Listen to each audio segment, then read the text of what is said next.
قاضی اور بیوہ۔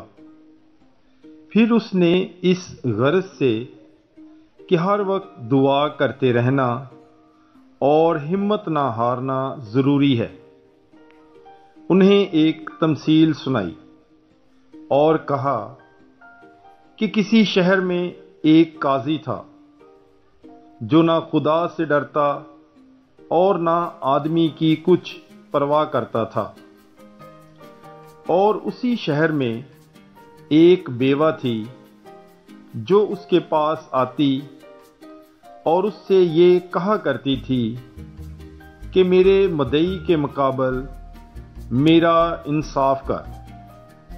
اس نے مدت تک نہ چاہا، لیکن پیچھے اپنے جی میں کہا کہ ہر چند میں نہ خدا سے ڈرتا اور نہ آدمی کی کچھ پرواہ کرتا ہوں، تو بھی اس لیے کہ یہ بیوہ مجھے ستاتی ہے میں اس کا انصاف کروں گا، ایسا نہ ہو کہ یہ بار بار آ کر مجھے دکھ کرے۔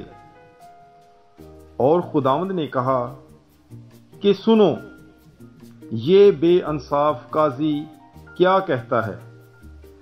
پس کیا خدا اپنے برگزیدوں کا انصاف نہ کرے گا جو دن رات اس سے فریاد کرتے ہیں، یا ان کے واسطے دیر کرے گا؟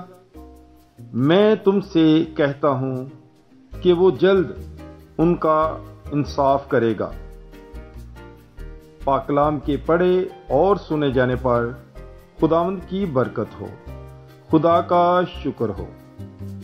مقدس لوکا کی انجیل، اس کا 18 باب، 1 سے 8 آیت تک۔ God bless you. Bible is life.